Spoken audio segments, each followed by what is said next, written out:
The future belongs to those who see the possibilities before they become obvious. Welcome to Fireside Chats Without the Fires with Neal Toff and Paul Catherall. Friday, June 26th, Fireside Chats Without the Fires. It is amazing. The end of June, our final podcast of the month of June, but not our final podcast. Neither of July, neither of August, neither of 2020 and beyond. I'm Neal Toff. Paul Catherall, are you there? I'm here, my friend. I'm here. How are you? You sound full of the joys of spring. Full of it.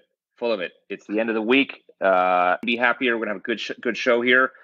Just a quick tip to the audience. Look out. Fireside Chats Without the Fire in the month of July. Excuse me. I got so much in my head. I got to squeeze it out because we got some great guests coming up. Some amazing guests in the month of July. But before we get to July, let's get to today's session. Yeah. We are calling today's session call is a call question mark. That will actually occupy the second portion of our call. But with the first portion of our call today, we're going to get into something and we're going to make reference to our good friend and podcast guest, Jeremy Watkin, who is the creator of CX Question of the Day, also known as hashtag CXQOTD. And I had the pleasure of hosting this past Monday's CXQOTD. And the question was basically, do you need to have scores in your QA exercise? And we had a great set of responses back and forth. It's still going here, 5 days later. People are still, sharing opinions and there's a little bit of a discrepancy. Some people say absolutely. Some people say it's not worth a damn. Regardless, there's a great set of opinions. I'm going to challenge all of those people that are responding. If you're hopefully listening to this thing, very few of you, I believe, and respectfully so, have the experience that my podcast co-host, Paul Catherall, has in this particular segment, because he and I have talked about it. And it was the planting seed, the genesis of this podcast. We talked about it on our first live webinar with ICMI about QA and QM. And he revealed his methodology. Paul, share a little bit about your philosophy about, do you need scores in the exercise of QA? Such a loaded question, Neal, to be honest with you, in terms of, do you or don't you need scores? So if I had a TARDIS, let me go back, maybe 12 months, we use scores, right? We would create a QA form and each element of the QA form carried a weighting. We came across many challenges during that process, right? We would have a weighting of a 1 to 5. Well, Neal's definition of a 5 is going to be different to Paul's definition of a 5. And we did the usual contact center stuff, right? We did the calibration calls. We involved the sites when we went through the whole QA form, et cetera, et cetera. And going through that process, we really didn't settle on a good common ground to say, this is how you should score a call. So probably about 6 months ago, we went through a huge pivot and we moved away from scores and we moved to more of a effective versus ineffective scoring. All right. So the whole definition of that was, has the call provided the solution to the customer? Basically, has it been effective to that customer? Right. So even though you've still got the different elements, rather than giving it a score, you mark it as effective versus ineffective.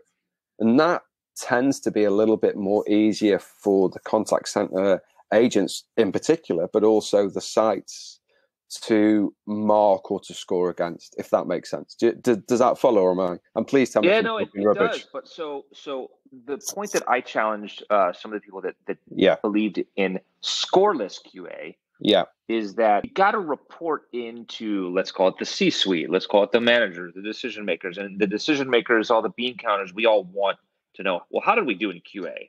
And we want to know that 78.23789% were what? How do you do that with effective versus ineffective?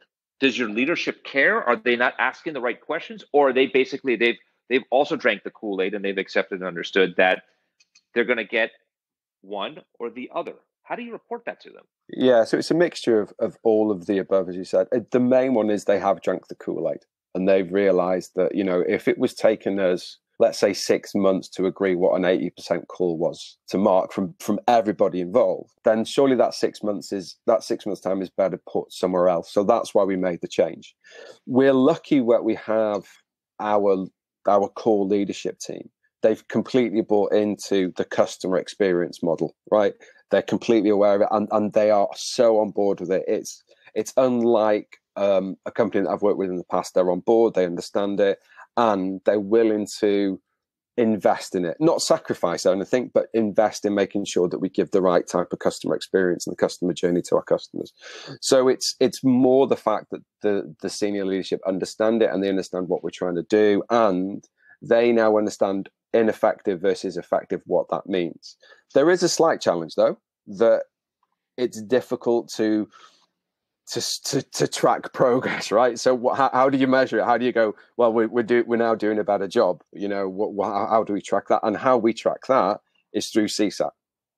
That's how we track that. So we've moved away completely from an internal QA score. We just really focus on our CSAT scores now. Man, you made this very easy, because this was my next question. And this is one of the arguments I also made, is that I don't know if there's a study that's really been shown that says that there's a linear relation between what a company's perceived QA scores are versus CSAT. Because, right, we all want to believe that it's linear, that as long as we are good in QA, we're also going to get CSAT, and that it's a one-to-one reflection of customer experience. That's nice. It sounds good. Yeah. I'm not saying it's untrue, but who's actually taking the time to prove this thing? So have you actually been able to show that your ratings as effective or ineffective is mirrored in CSAT? Not yet. What we have seen is we've seen a slight increase in our CSAT scores, but it's too early to tell at the moment, Neil. But I agree with you. Going back to your point, there's never been, to my knowledge, there's never been a study or a correlation that says if you're scoring 80% here in your QA internal score, you're going to get an 80% in CSAT, right? That study I've never seen. So I'm not going to nail my colours on the mast just yet.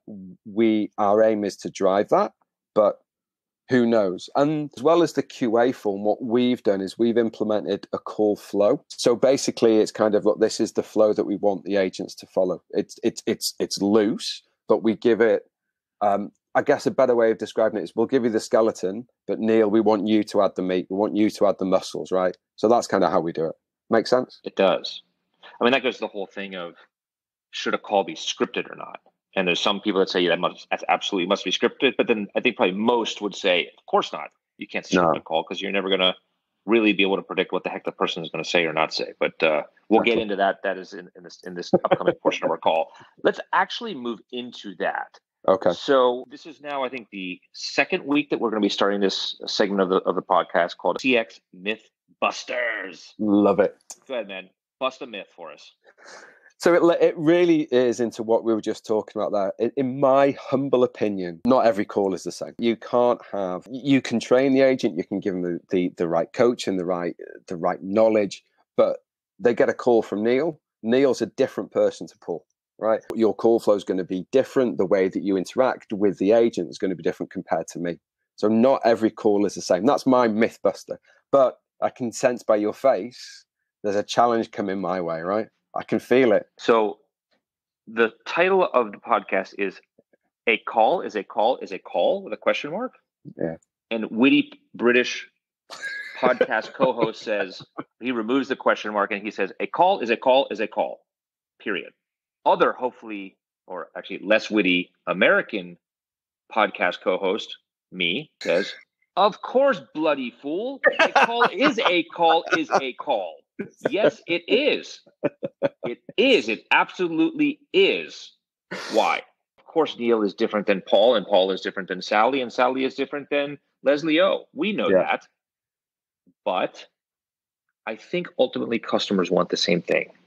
They have problems, they have questions, they need to have them resolved. It doesn't matter what the question or problem is. We need to do our best to respond to it, to be polite, to be respectful, to be friendly. We need to do our best to resolve it. Every call needs a resolution, or email or chat or whatever. It needs a resolution, and it needs to be put into a process. And so you talked about skeleton and meat and flesh. They all have unique meat and flesh, but they all have the same skeleton, I believe. That's my myth buster. Okay. If we all accept that a call is a call is a call, we will learn to actively listen much better. We will learn to be patient friendly, empathetic, and we will focus on resolution. That's my Mythbuster for the week. I'm down with that. Before we end this thing, who are your CX Heroes of the Week? Favorite section of this call? CX Heroes of the Week. I love this section. It gives me an opportunity to really call out people that I've either had the opportunity to meet or I follow with a lot of passion on Twitter. So I've got two gents that I'd like to call out. A long-standing fan and actually our guest recently on the podcast, Jeremy Watkin. That guy is awesome. I love the fact that after we posted the podcast last week, he took it upon himself to do his own post on quotes. And that thing on Friday, that took off. And some of the people that were replying to that was phenomenal. Loved that. And then he recently, I think it was yesterday, his question of the day was, what do you do with positive feedback? And the person, another CX hero that I'd like to call out was somebody that replied to that tweet, a guy by the name of Ben Mottram. Ben, I don't know if you listen to the podcast. If you do, we'd love to have you on board as a guest sometime. And he replied with, you share it. Just share the positive feedback across all the channels you possibly can. So those two are my customer heroes, customer experience heroes of the week. Oh, awesome. I'm going to add two, and it is not a coincidence that they are upcoming guests in the month of July. I already mentioned that. I'm really excited. We're both really excited about July. 100%. Stacy Sherman. Wow. Tune into us. You're coming up soon on this podcast. Stacy Sherman has put out some really great content, great ideas, challenging stuff. She's got incredible energy. I like the stuff she's putting out there. We will absolutely get into it a little bit into the future in a few weeks when she comes on. We're going to talk about onboarding. We're going to talk about first impressions. She's going to be a sensational guest. And I also want to give a shout out to my other CX Hero of the Week, Jeremy Hyde. He's also a coming guest in the month of July. Jeremy is a thought leader. He's a thoughtful thinker, if you can imagine the combination of those words. Thoughtful thinker.